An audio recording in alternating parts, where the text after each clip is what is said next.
Lisa. Welcome back to the channel. If I could ask my boss anything, I'd ask her why. Why did she think it was okay to lie about me, accuse me of things I didn't do, and threaten me? Why would she dehumanize anybody the way she did me? And especially, why me?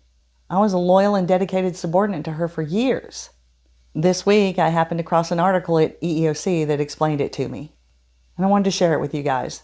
Maybe it'll help you through some of those WTF moments when you're trying to make sense of your boss's behavior, so you don't have to waste your precious time and energy wondering why. And understanding the real reasons your employer is retaliating is also excellent emotional armor from the shame and self-doubt that we all feel when we go through this process. At some point, we all ask ourselves if we deserve to be treated like dirt.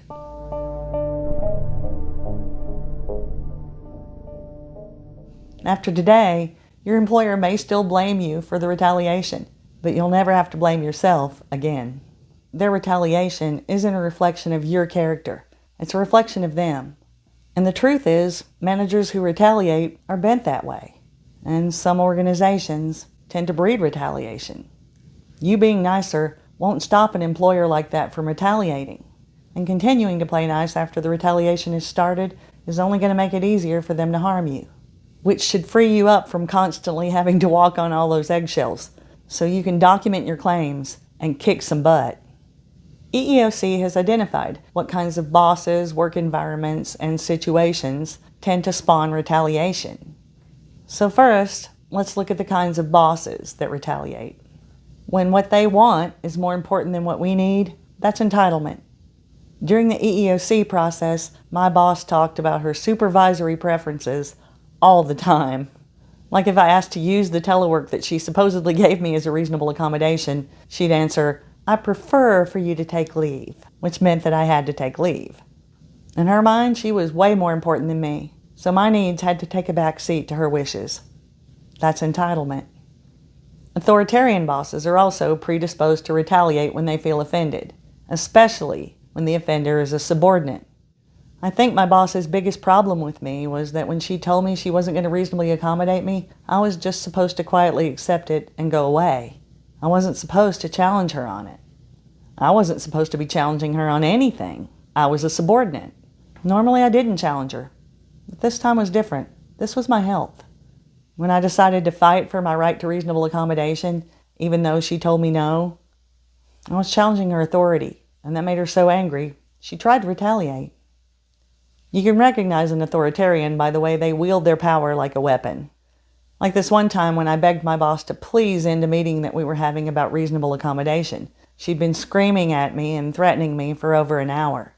So I asked her, please, can we postpone this discussion until the union and HR can be here to facilitate?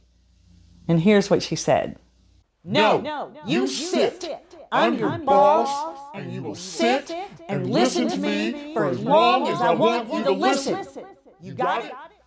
I got it all right. To this day, I'm not sure she understands that the law is a greater authority than her. Besides your boss's personality, there are also certain types of situations that lend themselves to retaliation.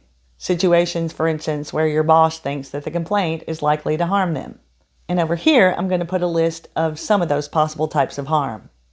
My boss was in a protected class herself, and she considered herself a champion of diversity, which mostly she was. So having an EEOC claim filed against her threatened a part of her self-image that she really cherished. My complaint exposed her as someone who has negative biases about workers with invisible disabilities. And rather than using that as an opportunity to learn and grow, she just tried to silence me.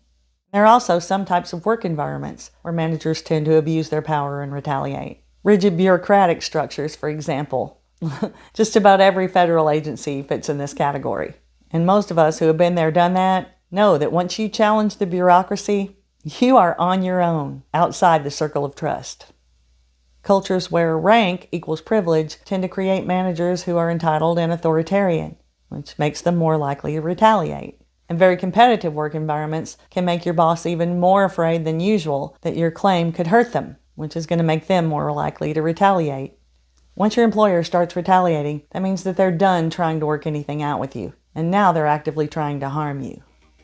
So be on the lookout for retaliation. When you see it, call it out in writing. Be professional, but be bold and unapologetic, and hold your head high. We all deserve to have our rights respected. I'll see you guys next week. Till then, take care and hang in. Fight smart and hang in to win.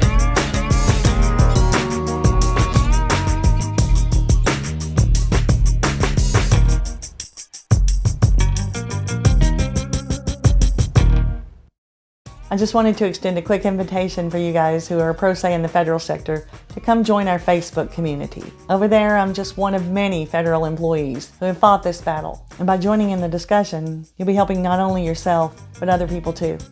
I hope to see you there.